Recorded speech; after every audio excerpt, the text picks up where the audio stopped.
sur quel type d'accords ont été faits entre la Fédé et Pôle emploi et les universités. Alors j'ai eu la chance justement d'assister, c'était il y a 3 semaines, à Nancy aux accords donc signés avec Pôle emploi. Est-ce que tu peux un peu aller dans le détail de ce que contient cet accord, donc au niveau Pôle emploi et les universités? En ce qui concerne Pôle emploi, c'est un accord national que nous avons signé en ce qui nous concerne au mois de septembre l'année dernière. Et donc l'idée, c'est de faire en sorte qu'il puisse se décliner dans chacune des régions de France. C'est pour ça que nous étions l'autre jour à Nancy pour le décliner.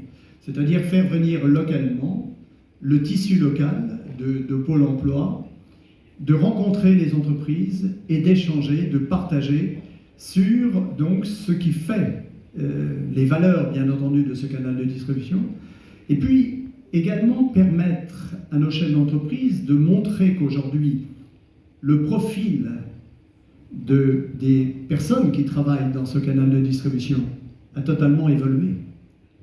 La méthodologie de ce canal de distribution.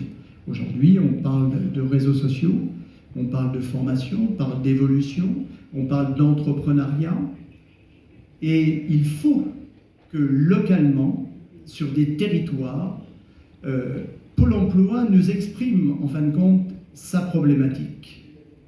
Et que nous-mêmes, derrière, nous puissions, à travers les entreprises présentes, dont le siège est présent dans la région, leur expliquer nos attentes.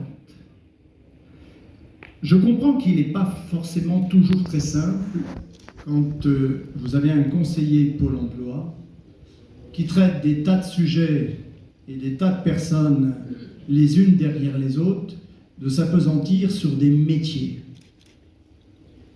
Mais comme nous l'avons expliqué l'autre jour à des conseillers Pôle emploi, aujourd'hui, qui vient dans la vente directe?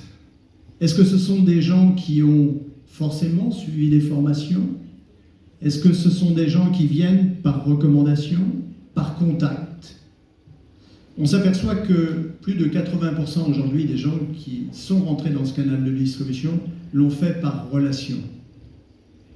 Ce qui veut donc dire que cette relation, elle est aussi affichable au sein de Pôle emploi.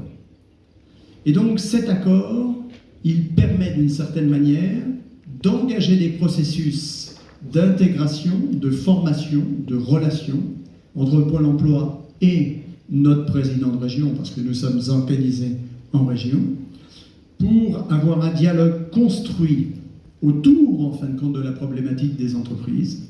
Ça, c'est la première chose. La deuxième chose, eh bien, c'est aussi d'envisager des actions. Une des actions qui a été envisagée, par exemple, à Nancy l'autre jour, c'est de faire donc une relation, enfin, du moins engager un processus d'organisation de stands virtuels.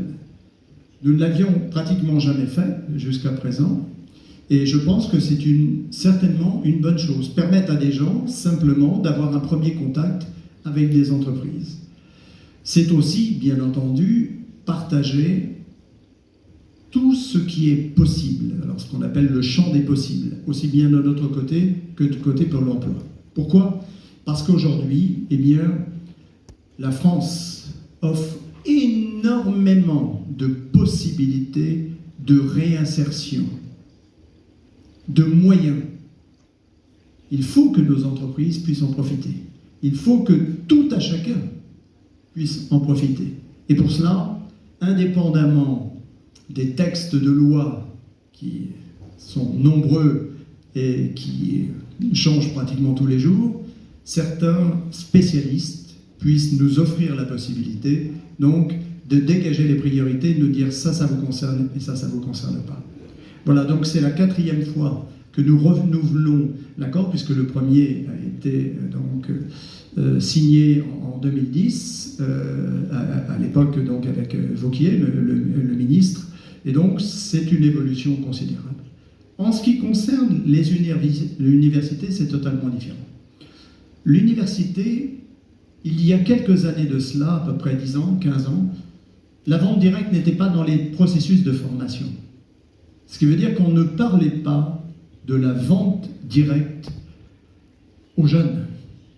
Ce qui veut dire que si on n'en parlait pas, c'est que les enseignants ne la connaissaient pas non plus.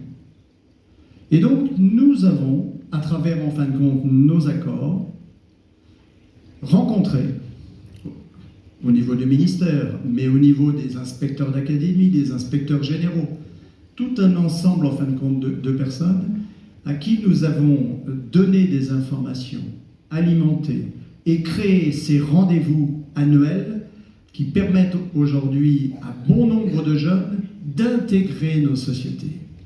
Pourquoi des jeunes de 20 ans, 22 ans, 25 ans n'auraient pas le droit de découvrir ce canal de distribution et d'y faire en fin de compte une carrière?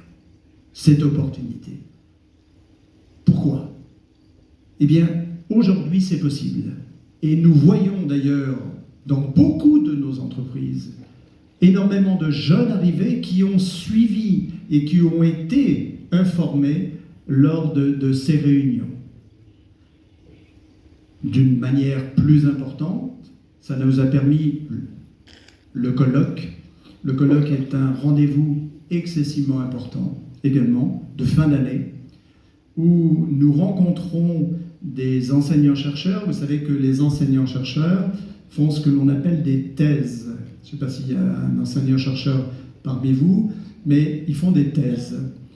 Et les thèses, en fin de compte, sont des structures organisationnelles, mentales, d'approche un peu intellectuelle, bien entendu, d'un certain nombre de domaines. C'est-à-dire qu'en ce qui nous concerne, ce qui est intéressant, c'est qu'ils mettent des mots, parfois, sur des situations, sur des organisations que nous n'avons jamais, en fin de compte, appréhendées. Ils ouvrent des pistes, des voies. Et je sais que bon nombre des personnes qui, aujourd'hui, participent à ces colloques ressortent avec énormément d'idées, de projets. Et là encore, on voit de plus en plus arriver aujourd'hui dans nos sociétés des jeunes de 25 ans et plus, ce qu'on va appeler des diplômés. Et moi j'aime bien, parce que hier, enfin il y a quelques années, il y a 20 ans de cela, la vente directe était réservée plutôt à des gens qui n'avaient pas fait forcément d'études. Aujourd'hui, nous couvrons l'ensemble, en fin de compte, du spectre des possibilités. Certaines personnes rentrent chez nous. Malheureusement, n'ayant pas pu faire les études qu'elles souhaitaient.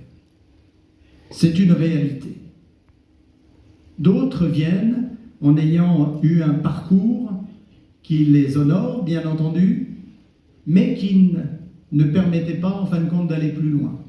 Et puis nous avons une troisième catégorie aujourd'hui de gens qui viennent, qui sont des diplômés ou des surdiplômés. Parce que même quand on est parfois Bac plus 7 ou Bac plus 8 aujourd'hui, eh bien on ne trouve pas d'emploi. Ce n'est pas une question en fin de compte de niveau.